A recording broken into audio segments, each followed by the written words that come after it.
Mesdames, Messieurs, chers compatriotes, toutes celles de ceux qui me font l'honneur de suivre les actions de SOS Cameroun Solidarité par ma voix, je vous dirai jamais assez merci pour ce que vous nous apportez au quotidien. Sans vous, nous ne sommes rien, nous ne ferons jamais rien. C'est pour cela que je ne manque aucune occasion, ici comme ailleurs, pour vous renouveler nos remerciements. Merci à toutes et merci à tous. Vous qui avez eu la bénédiction, la grâce d'entendre le chant de notre coq national et international, je vous invite donc à célébrer la vie et à glorifier Dieu. Nous venons donc là de recevoir encore un mandat pour la journée. En fait, la journée c'est trop dit pour la minute présente. Parce que ceux qui ont entendu ce chant du coq sont vivants. On ne sait pas si à la fin de cette publication, vous serez encore vivants. On n'en sait trop rien. Alors, comme nous ne savons pas, capitalisons la minute présente qui est la nôtre.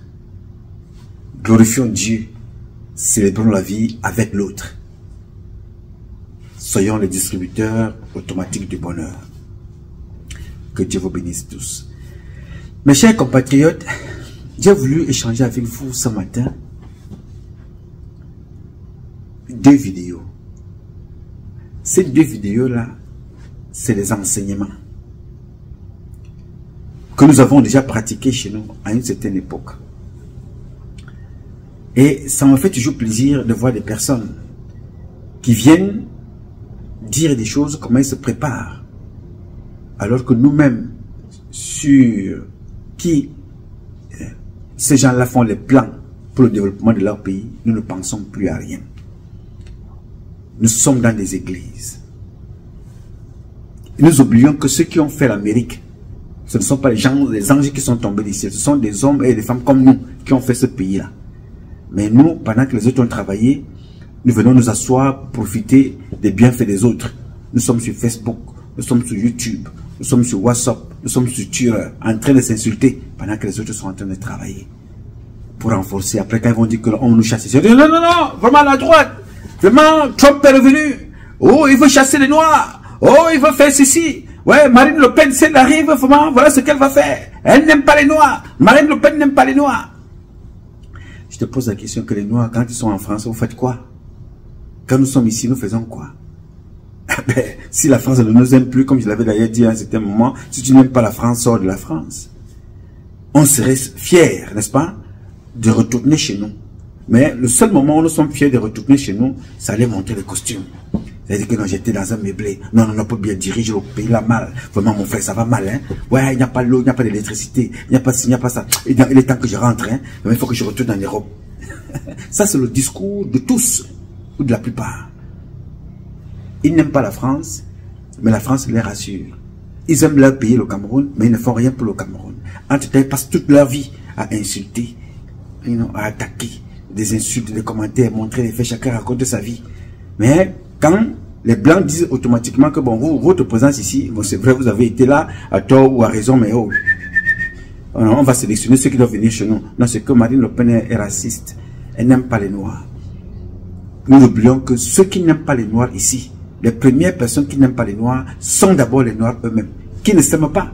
Alors si vous ne vous aimez pas, vous attendez que qui vous aime? Personne ne vous aimera. Non, non, non, personne. Il suffit de voir toi, le mal que tu fais à ta soeur à la maison, le mal que tu fais à ton frère, à ta tante, aux enfants de ton frère qui sont restés parce que ton frère est mort, aux enfants de ta tante que tu as donné la responsabilité parce qu'elle est décédée. Regarde le mal que toi-même tu fais. Ne regarde pas Marine Le Pen, ne regarde pas Trump. Ces 2 personnes-là ont le mérite de vous dire des choses que vous ne voulez pas entendre. Mais les autres vous disent des choses que vous voulez entendre, mais font mal, plus mal encore, et appliquent des choses que Trump ne fait pas, comme Marine Le Pen ne fait pas. Parce qu'on se contente de ce qui fait beau. La gauche, la droite. Non, non, non, l'extrême droite, c'est grave. Alors que vous êtes extrêmement droite, plus macro, dans vos pays, dans vos familles. Alors, je voudrais partager avec vous la publication d'un Français. Je pense que c'est un homme en tenue. Quand il parle, son raisonnement est structuré. Son raisonnement est tactique. Son raisonnement est stratégique. Son raisonnement est méthodique. Et dans son raisonnement, il ne parle pas seulement du présent, il se projette. Il parle de son pays et de ce que son pays devrait faire pour continuer à garder la même mise sur le monde et dans certains pays africains. Je vous invite donc à écouter ce monsieur-là. Vous allez comprendre comment d'autres enfants sont les pensent de leur pays. Mais les nôtres pensent le sexe au Cameroun, pensent le vol, pensent les rançons, les Outoulou. You know, le commissaire du gouvernement Serlin Bellinga, les gens comme ça. Là, vous avez un homme en tenue qui vient dire ce qu'il faut faire pour que la France ne perde plus la face, que la France ne vienne plus avec des militaires. Il faut maintenant venir masquer en France, en Afrique, pour pouvoir préserver leurs intérêts. Ils sont en train de penser la politique de leur pays, la politique étrangère de leur pays à partir de l'Afrique. Vous voyez un peu? Eux, ils sont en train de penser, ils s'asseyent, ils pensent. Mais avant de venir vous parler là, ils sont certainement assis quelque part avec d'autres. Ils ont pensé. Alors il est venu là pour parler, comme vous allez l'écouter là. Écoutez, regardez. Ensuite, dans la question telle que je l'ai comprise, et là je pense que je sors un peu de mon rôle de président de Géos et je remets mon treillis de sous-chef Ops de l'état-major d'armée, c'est quel appui Géos pourrait apporter à la stratégie française. D'abord, je pense qu'il faut essayer de caractériser, de façon évidemment, ça sera caricatural, mais les Afriques, parce qu'il n'y a pas qu'une Afrique. Et donc moi j'en vois 4. Je vois une première Afrique, c'est l'Afrique de l'Ouest et le Sahel, c'est l'Afrique des risques et c'est l'Afrique des frottements stratégiques avec nos compétiteurs. C'est celle dont la France est en train d'être expulsée. Il y a une deuxième Afrique, je ne veux pas dire que c'est l'Afrique centrale, c'est l'Afrique du centre et c'est celle qui est l'Afrique de la francophonie et des ressources stratégiques. On vient de découvrir des gisements incroyables en terres rares et en minéraux rares au Zimbabwe. Et les Chinois y sont déjà, les Russes y avancent. Je ne pense pas que des sociétés françaises aient déjà examiné leur engagement au Zimbabwe. Il y a ensuite une troisième Afrique qui est l'Afrique australe. Je pense que c'est l'Afrique du business. Et parmi les plus grosses économies, il y a évidemment l'Afrique du Sud. Donc c'est plutôt ce domaine-là qu'il faut privilégier. Et puis enfin, il y a l'Afrique de l'Est. Et pour moi, l'Afrique de l'Est, c'est l'Afrique des flux commerciaux entre le canal du Mozambique, entre la mer Rouge, entre ces lignes-là. Et c'est ça qui sont les priorités.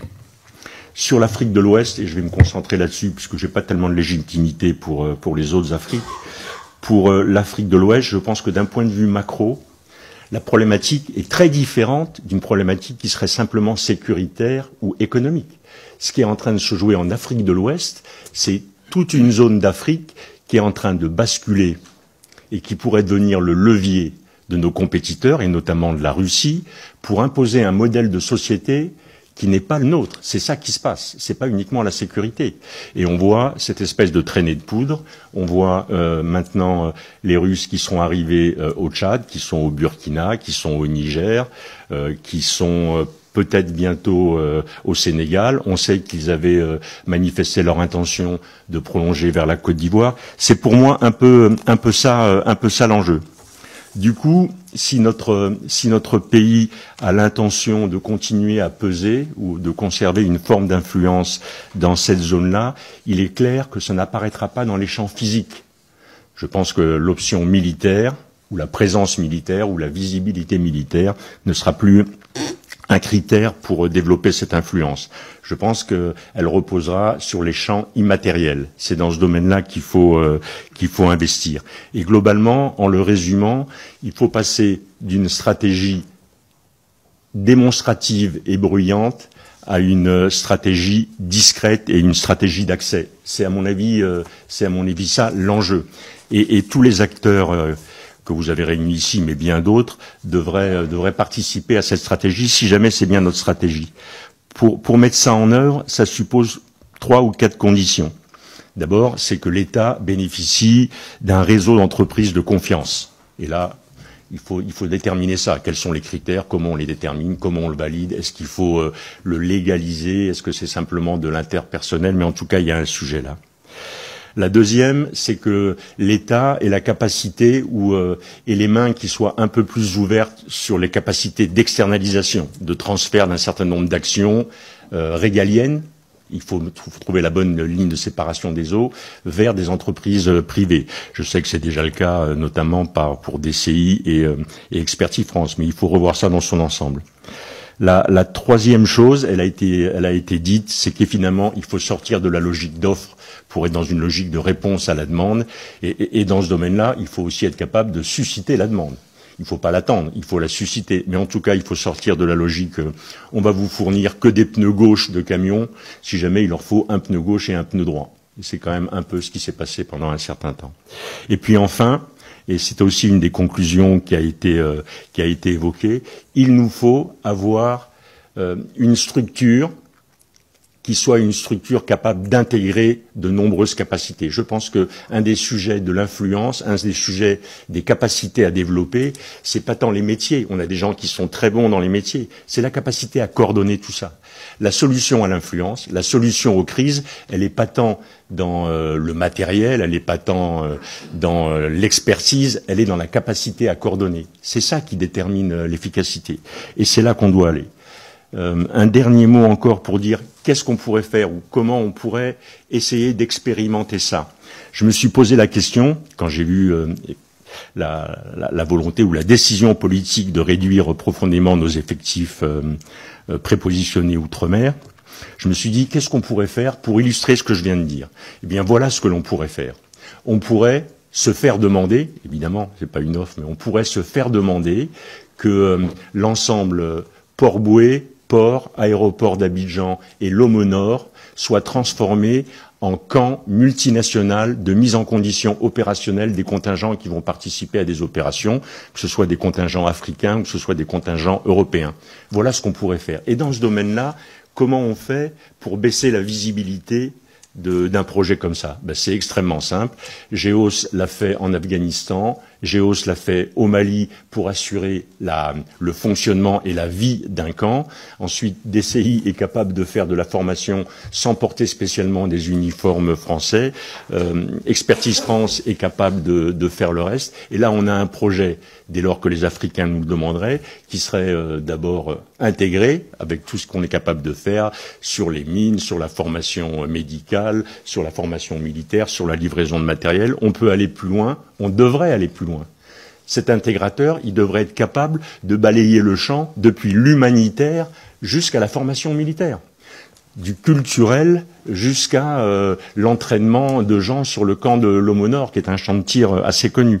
C'est un peu ça que je vois comme capacité d'intégration. C'est un peu comme ça que je vois la façon dont notre pays pourrait conserver une forme d'influence en Afrique, tout en respectant évidemment et tout en obéissant aux instructions qui nous ont été données ou qui ont été données par le pouvoir politique. Voilà, ça c'est un exemple particulier. Je pense que on peut les multiplier à l'envi. Il faut simplement qu'on ait envie de faire quelque chose comme ça. Monsieur le vice-président, j'en ai fini. Merci, monsieur mon général, d'avoir développé les quatre métiers de GEOS. Je vais donc laisser la parole maintenant à monsieur Fringant, qui est le président directeur général de Défense Conseil International. Monsieur le Président, Mesdames, Messieurs les parlementaires, chers amis, merci de me donner l'occasion de m'exprimer. DCI, Défense Conseil International, en statut très particulier. Nous opérons plutôt dans l'ombre. En tous les cas, c'est un honneur d'être devant vous aujourd'hui. Nous sommes un outil de coopération et de rayonnement de la France depuis plus de 50 ans, mais comme vous allez pouvoir le constater, malgré ces 50 ans d'existence, nous sommes un outil neuf en termes d'influence française en Afrique. Pour éclairer mon propos, si vous me permettez, j'articulerai celui-ci en 3 temps. Dans un premier temps, très rapidement, je rappellerai en quoi, et je vous exposerai en quoi DCI est un outil d'influence très particulier au bénéfice à la disposition du ministère des Armées, avant d'évoquer devant vous la stratégie que DCI a retenue ces dernières années pour se positionner comme outil d'influence en Afrique. Et enfin, je terminerai en évoquant les résultats intéressants que nous avons pu obtenir ces toutes dernières années, et notamment durant l'année écoulée.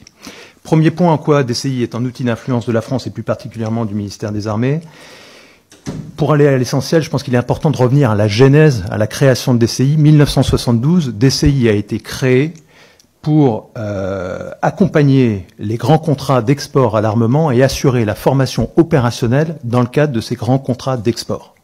Et donc c'est en qualité d'auxiliaire et afin de ne pas obérer la capacité opérationnelle de nos forces que, sur décision et à l'initiative du ministère des Armées, cet organisme a été créé. Peu à peu, avec le temps, et en qualité d'opérateur du ministère des Armées, DCI a été chargé d'assurer plus largement des transferts de savoir-faire opérationnel des armées dans l'ensemble de leurs domaines de compétences, y compris les plus critiques, et en intégrant les savoir-faire de la Direction générale de l'armement. Tout cela, évidemment, vous l'avez compris, dans le cadre de programmes de coopération internationale. Pour résumer cela, je reprendrai les termes de notre raison d'être, inscrite dans les statuts, qui consiste, 1, de contribuer au rayonnement de la France et du ministère des Armées, ainsi que... Bien. Vous avez donc écouté ce premier intervenant.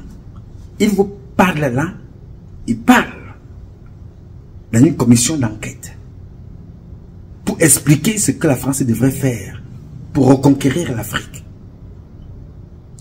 Tactiquement, il est en train de mettre des bases. Stratégiquement, il est en train de mettre des bases. Méthodiquement, il est en train de poser là sa pensée pour qu'elle soit prise en compte pour l'intérêt de leur pays. Nous sommes dans les réseaux sociaux. Vous avez vu que là, il n'a pas parlé du football. Chacun dans son domaine respectif. Il dit voilà comment nous allons gagner la main. Il fait des propositions. Comment reprendre même les aéroports. Il ne dit pas de tenue militaire. Il faut revenir maintenant de façon tactique. C'est-à-dire fonctionner comme des... Non. Pendant ce temps, nous sommes là. En train de parler Ngakam. En train de parler Kémonier. En train de parler African First Bank. En train de parler du vol. En train de parler de comment détourner. On cherche le grade sans faire des efforts. Voilà notre petit niveau. Vous voyez donc que dans ce que ce monsieur dit, il y a un enseignement là-dedans. Il y a un très grand enseignement. Il dit, voici ce que nous devons aller proposer à ces gens-là. Voilà ce que nous devons faire. Voilà ce que nous devons apporter. Ce qui est d'ailleurs très bien. Alors, qu'est-ce que nous devons faire? Nous devons évaluer qu'est-ce que nous avons déjà. Pour travailler avec ces gens-là, ils vont nous apporter tout. Ils vont tout nous apporter parce que les Camerounais ne sont même pas capables de fabriquer des cure-dents. Alors, nous allons donc faire l'état des lieux. Qu'est-ce que nous avons comme expertise? On va travailler avec la France, l'Amérique, les États-Unis, la Chine, la Russie, la Thaïlande, le Brésil, tous ces pays-là. Qu'est-ce que nous irons prendre chez les autres et qu'est-ce que nous avons? Si ce que nos enfants peuvent faire peut déjà être utile dans notre pays, alors on enlève ça dans le programme de ce que certains nous proposent. On dit voilà, ça c'est du domaine national, nous avons déjà une structure pareille, ou alors vous venez tout simplement en appui. Bon, ça nous n'avons pas, on peut travailler dans tel domaine, faire le transfert de technologie, voici. Parce que penser son pays, ce n'est pas penser à son pays. Il faut penser la République, comme le monsieur là est en train de faire là, penser leur propre pays. Donc, j'ai voulu partager avec vous pour vous dire, vous voyez l'espace, ça se passe devant vous. Ça se passe devant vous. Ils sont restés, ils ont fait l'état de lieu. Nous sommes allés nous impliquer dans une guerre en Ukraine. On a perdu beaucoup. Nous avons perdu au Mali, nous avons perdu au Burkina, nous avons perdu au Niger, nous avons perdu partout dans pas mal de pays en Afrique, en Centrafrique et un peu partout. Alors comment faire pour revenir? Ils s'asseyent, ils commencent à penser. Quelle approche? Comment il fait pour revenir? Comment se comporter? Comment parler? Qu'est-ce qu'il faut protéger? C'est-à-dire, ils ont, parce que l'influence est grande. La personne qui parle là, peut-être il s'est rappelé de ce que Macron avait dit. Réécoutons un peu Macron, de ce que Macron disait à l'époque. Écoutez et regardez. Nous sommes sans doute en train de vivre la fin de l'hégémonie occidentale sur le monde. Nous nous étions habitués à un ordre international qui, depuis le XVIIIe siècle, reposait sur une hégémonie occidentale. Vraisemblablement française au XVIIIe siècle, par l'inspiration des Lumières, sans doute britannique au XIXe grâce à la révolution industrielle, et raisonnablement américain au XXe, grâce aux deux grands conflits et à la domination économique et politique de cette puissance. Les choses changent. Et elles sont profondément bousculées par les erreurs des Occidentaux, dans certaines crises, par les choix aussi américains depuis plusieurs années. Et puis, c'est aussi l'émergence de nouvelles puissances dont nous avons sans doute longtemps sous-estimé l'impact. La Chine au premier rang, mais également la stratégie russe, menée, il faut bien le dire, depuis quelques années avec plus de succès. L'Inde qui émerge, ces nouvelles économies qui deviennent aussi des puissances pas seulement économiques mais politiques et qui se pensent, comme certains ont pu l'écrire, comme de véritables États-civilisations et qui viennent non seulement bousculer notre ordre international, qui viennent peser dans l'ordre économique, mais qui viennent aussi repenser l'ordre politique et l'imaginaire politique qui va avec. Tout ça doit nous poser des questions profondes. D'abord, nous faire constater que les habitudes, les dogmes qui étaient les nôtres ne sont plus valables. Vous êtes à la tête de cet État depuis 27 ans. Comment est-ce qu'on peut expliquer la longévité presque éternelle d'un certain nombre de chefs d'État africains? On voit qu'en France, il y a du dégagisme, voilà, vous êtes arrivé au pouvoir à l'âge qu'a Macron aujourd'hui. Est-ce qu'on est président à vie quand on est président du Tchad, par exemple? Peut-être qu'il y a deux choses qu'il faut que j'explique cela. Arriver au pouvoir à 38 ans, peut-être ça donne aussi... Mais Macron sera plus au pouvoir dans 20 ans. Attendez, c'est peut-être que c'est mauvais. Peut-être que c'est mauvais. Cette longévité explique par cela. Et de deux, c'est parce que je ne suis pas un homme, je pense que, je vais vous dire très honnêtement, je ne suis pas un homme heureux. Et je n'ai jamais été un homme heureux. Vous comprenez? Non. Pourquoi? Je ne suis pas un homme heureux, je n'ai jamais été un homme heureux parce que je n'ai pas eu une jeunesse comme tout le monde a eu sa jeunesse. Je n'ai pas eu, j'ai eu ma jeunesse dans la guerre, qui est passée dans une guerre. Et au sortir de la guerre, j'ai eu cette responsabilité. J'aurais souhaité moi-même, en 2002, m'arrêter, comme j'avais promis en son temps, au second mandat. Oui. C'est-à-dire, en 2006, je devrais céder, en fait, disons. Il y a 10 ans. Au suivant. La guerre a éclaté. Le mercenaire avait attaqué, il mène ici la ville. Le pays était en guerre. Vous comprenez? Mais en 2016, il... Attendez, s'il vous plaît.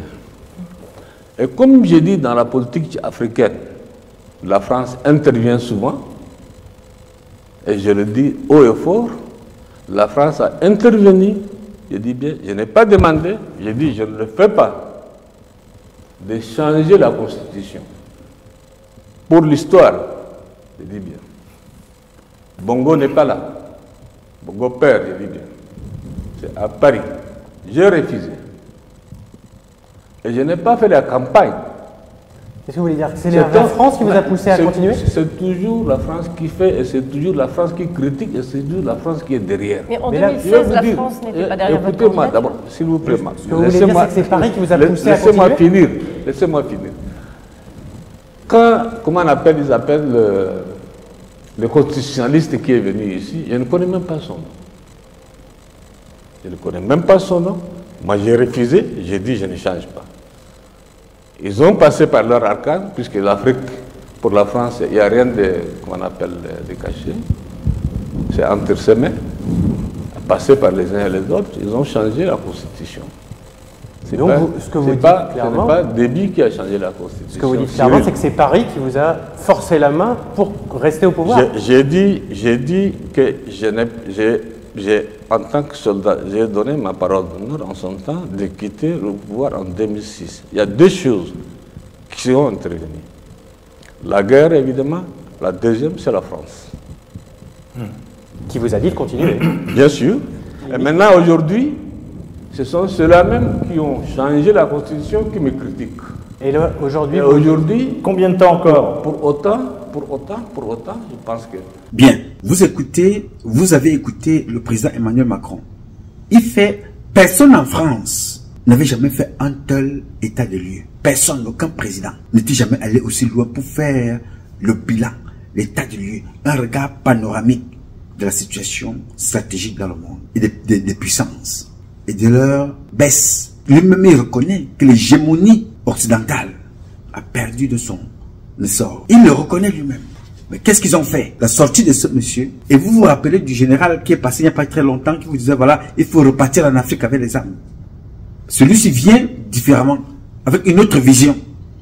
Vous vous souvenez d'une femme qui est passée, elle aussi elle travaille au ministère des Affaires étrangères, qui est venue charger tout récemment notre frère Alain Foucault, qui est d'abord bien fait de répondre à cette dame-là aussi. Les gens sont en train de penser leur pays. Ils pensent, ils proposent.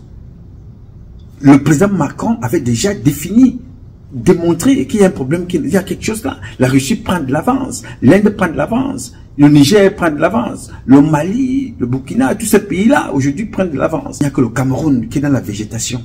Les anges tomberont du ciel. On augmente le prix du timbre, on augmente le prix du passeport, on augmente le prix de la CNI, on augmente tout. On est là, on observe, on regarde. Non, l'ordre viendra du ciel. Bon, pour que les choses changent, il faut que Biya choisisse quelqu'un. Nous-mêmes ne sommes pas capables de dire voici ce que nous proposons pour notre pays. On attend que Biya dise que non, toi viens me remplacer, toi viens me faire ceci, toi viens me faire cela.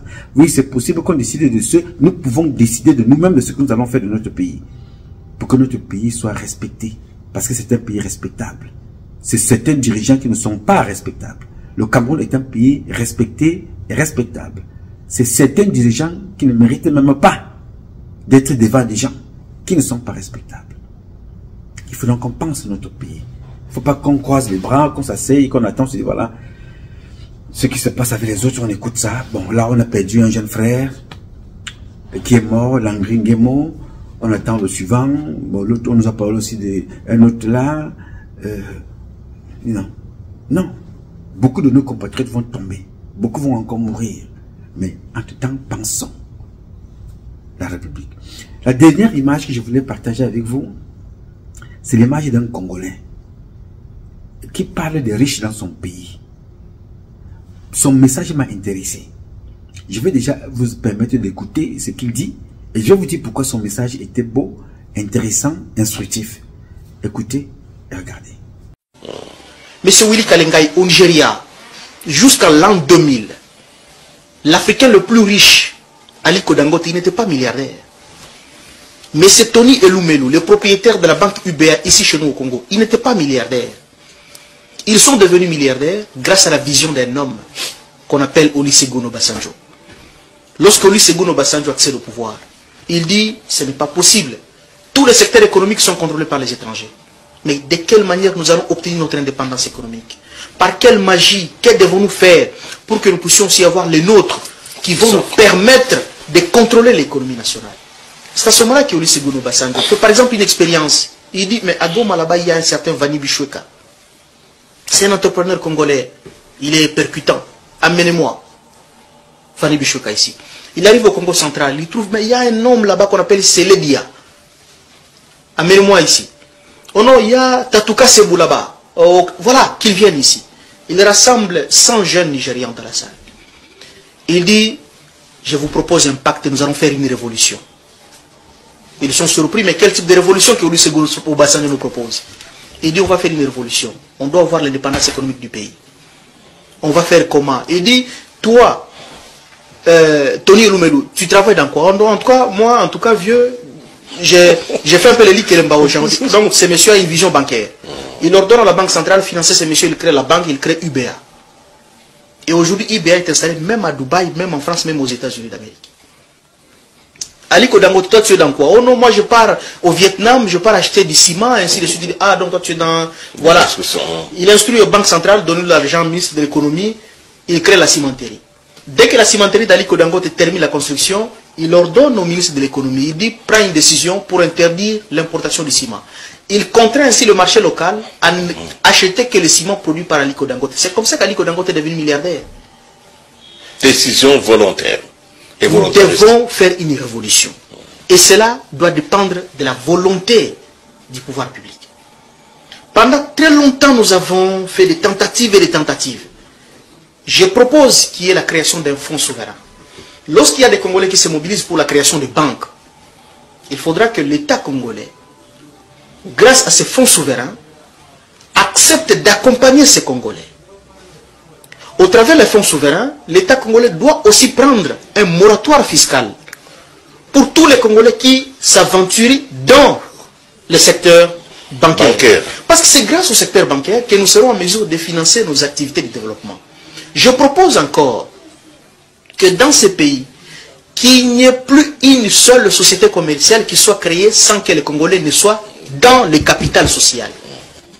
Monsieur Willy Kalengai, aujourd'hui, quand vous visitez toutes les monarchies wahhabites du Golfe Persique, je fais allusion au Bahreïn, au Qatar, au Koweït, dans tous ces pays-là, même si vous êtes musulman, le musulman dit le musulman n'a frère que musulman.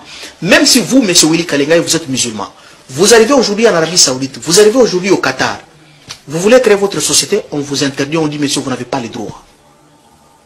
Vous ne pouvez pas créer la société au Qatar. Si vous voulez créer une société au Qatar, il y a une condition. Associe-toi à un Qatari. Oui. Tu veux créer une société en Arabie Saoudite, associe-toi à un Saoudien. Vous créez la société. D'ailleurs, au Qatar, on vous dit, il n'y a que les Qataris qui doivent être majoritaires dans le capital social. Et au Qatar même, on vous ravit votre passeport pour que vous ne puissiez pas fuir.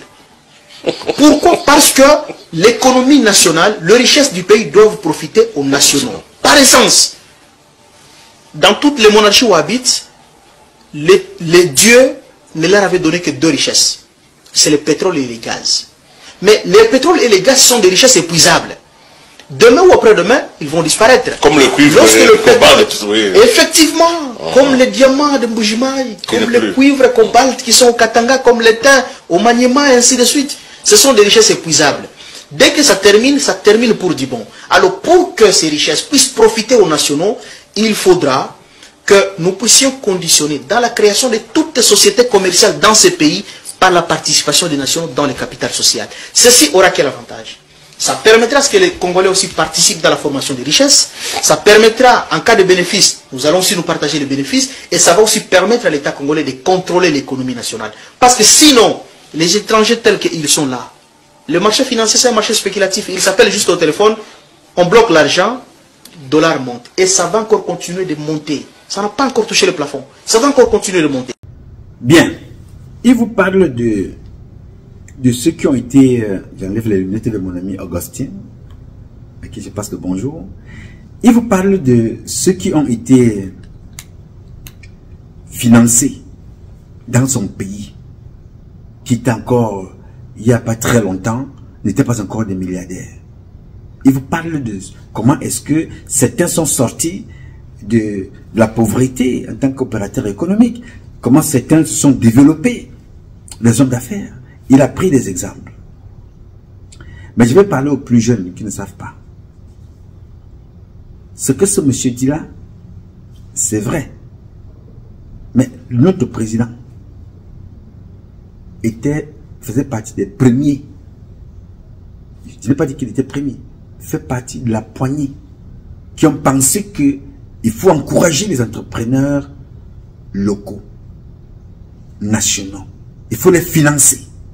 Notre président Amadou Ahidjo a pensé à ça. Et il a fait.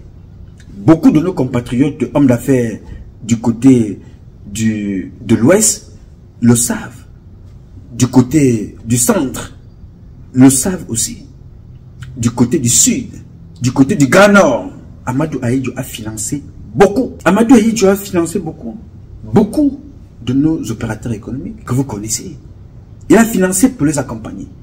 Le président Paul Biya également a eu la volonté de poursuivre la même politique. Malheureusement, le problème avec le président Paul Biya, c'est initier des projets, des idées qui ne sont pas suivis. Et quand bien même c'est suivi, c'est détourné, c'est volé. Et on se retrouve au même point de départ. Ça veut dire que rien n'est fait, mais l'argent est sorti. Le Cameroun s'est endetté pour un projet, pour faire des choses, mais l'argent n'est jamais rentré entre les mains de ceux qui doivent investir et ceux qui doivent faire des choses.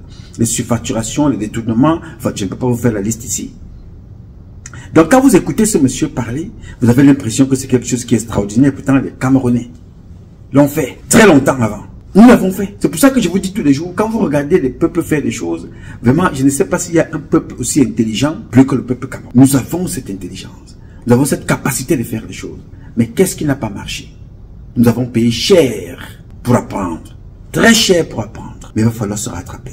J'ai voulu échanger avec vous sur ce point pour vous dire, les gars, nous ne sommes pas le dernier peuple. Nous ne sommes pas le dernier peuple au monde. Nous avons tout simplement eu le malheur de tomber entre des personnes qui ne savent pas ce qu'ils valent. Alors, ne pas savoir ce qu'ils valent, automatiquement, ils doivent amener des autres à devenir comme eux, c'est-à-dire de moins que rien. Nous avons toutes les richesses. Il suffit de voir autour de vous. Il suffit de voir ce que vous représentez. Quand vous regardez les inventions des Camerounaises et des Camerounais, qu'on retrouve dans les régions camerounaises, vous dites, mais comment on a autant de génies, mais personne ne les accompagne. Il y a des gars qui font des tracteurs au Cameroun. Des tracteurs. Il y a des gens des enfants qui montent des avions. Il y a des enfants qui font qui élèvent des poissons, qui élèvent des escargots. Il y a des enfants il y a des terres au Cameroun dont on ne vend qu'aux étrangers, alors que ces terres-là pouvaient être données aux Camerounais pour qu'ils travaillent. La méchanceté, la jalousie, le mauvais cœur, le tribalisme, cette capacité-là à vouloir toujours rançonner l'autre, vendre le même terrain à 400 000 personnes. Pour vous dire non, ne vendons pas au Bamileke. Non, on préfère ne pas vendre au Bamileke pour vendre à un blanc qui vole l'argent et l'amène chez lui. Non, le Bamileke, non, c'est le Bamileke. Oui, monsieur. Et quand bien même toi, le bêtis, tu vends ton terrain, tu finis de boire avec les femmes, les marabouts, les charlatans, tu vas te cacher à l'église, tu commences à aller louer les toilettes de ton voisin à qui tu as vendu le terrain. Tu commences encore à le jalouser. Putain, tu as payé pour. Il fallait monter maintenant les enfants pour venir porter plainte. Et là, non, notre papa était fatigué. Quand il avait signé les papiers, là, vraiment, il n'avait pas sa mémoire, il venait de boire. Non, vous avez trompé notre père. On a toujours des problèmes qui n'ont pas de sens. Qui n'ont pas de sens. Et pendant ce temps, les autres viennent, ils s'empiffent, comme ce monsieur que vous avez entendu là, en train de réfléchir pour comment ils doivent encore venir s'installer en Afrique. Pendant ce temps, nous sommes dans les réseaux sociaux, on monte les fesses, on va rançonner les pauvres hommes d'affaires en les promotant une certaine sécurité. Pendant ce temps, vous avez des enfants qui sont mal formés. Comment voulez-vous que ces enfants qui sont mal formés font face à cette vague de développement scientifique, technologique qui est en train d'envahir le monde? Pendant ce temps, nous sommes dans le mot machin, nous sommes dans le papa, le maman, dans le Congo-San, dans la méchanceté, dans les crimes. C'est se te détruire. Pendant ce temps, le monde est en train d'aller à une vitesse gravée. J'ai donc voulu échanger avec vous pour vous dire, je vous montre ça, mais je ne croise pas les bras, les gars. Je vous montre ça, nous nous asseyons, nous pensons. C'est pour ça que quand vous voyez, je vous ai parlé de la production de l'eau. Nous l'avons créé ici avec tous les papiers. Nous avons lancé une compagnie d'aviation qui est là. Nous avons créé ce que j'ai appelé Cameroon Institute of Peace and Security, en train d'élaborer des contrats avec les Nations Unies pour peser dans les conflits, pour essayer d'apporter une autre touche, c'est-à-dire que la résolution des conflits, former même des militaires, de la paix, les militaires même pour faire la guerre. Nous avons cette institution-là, avec laquelle j'ai envoyé des documents aux autorités camerounaises pour vous dire attention. Nous ne pouvons pas être en train d'aller servir les autres alors que nous pouvons apporter cette expertise-là chez nous. Mauvais cœur, on te bloque. Jalousie, on te bloque. Pour aller mettre quelqu'un à ta place qui ne vaut absolument rien. Conséquence, nous sommes aujourd'hui en guerre avec nous-mêmes. Et quand vous faites la guerre, les gens profitent de cette guerre-là pour venir faire leur business.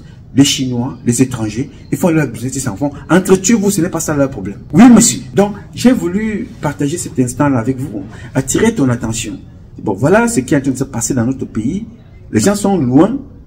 Vous vous rappelez que à une certaine année, je ne me reconnais plus que l'année en 1800 something, les gens se sont assis à Berlin pour se partager l'Afrique. Mais nos parents de l'époque n'avaient pas les moyens que nous avons. Mais ils sont en train de refaire les mêmes choses. Nous, nous sommes assis chez eux. On les contemple, on commente comme je commente là avec vous. On est assis, on regarde. En attendant qu'ils arrivent, pour commencer à dire que oui, là, voilà ce qu'il faut faire. Voilà ce qu'il va falloir faire. Oh, on avait dit ceci. Ces gens-là sont dangereux. Il faut faire ci. Biya est mauvais. Biya doit partir. Oui, Biya doit partir. Ça, c'est vrai.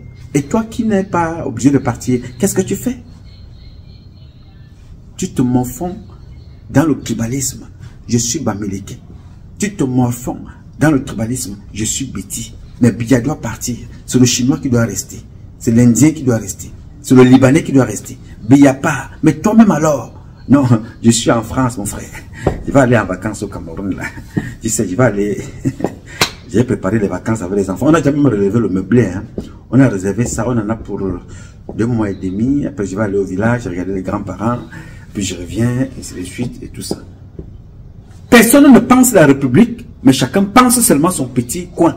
Mais il faut venir critiquer la République. Il faut venir critiquer ceux qui ne font pas. Mais toi qui veux que les choses changent, qu'est-ce qui t'intéresse? Ce n'est que ton petit coin. Ta femme, tes enfants, ou ta copine et toi. C'est-à-dire que là, vous faites votre concours. Tu as vu la maison du gars là. Elle a construit une maison, hein. Il a construit une maison, hein. Et tu as vu sa voiture, oh là là, tu as vu son mariage, tu as vu le baptême, tu as vu sa robe, tu as vu sa photo. Chacun pense à son petit niveau, mais on ne pense pas à la République, on pense à ses besoins individuels. Et il faut que Paul Biya parte. C'est vrai, Paul Biya doit partir. Mais toi qui vas rester, qu'est-ce que tu fais pour montrer que après Paul Biya, tu peux apporter quelque chose? Ça s'est défini maintenant. Mais les Libanais ne se posent pas la question. Que Paul Biya soit là, qu'il ne soit pas là, le Libanais doit prendre au maximum.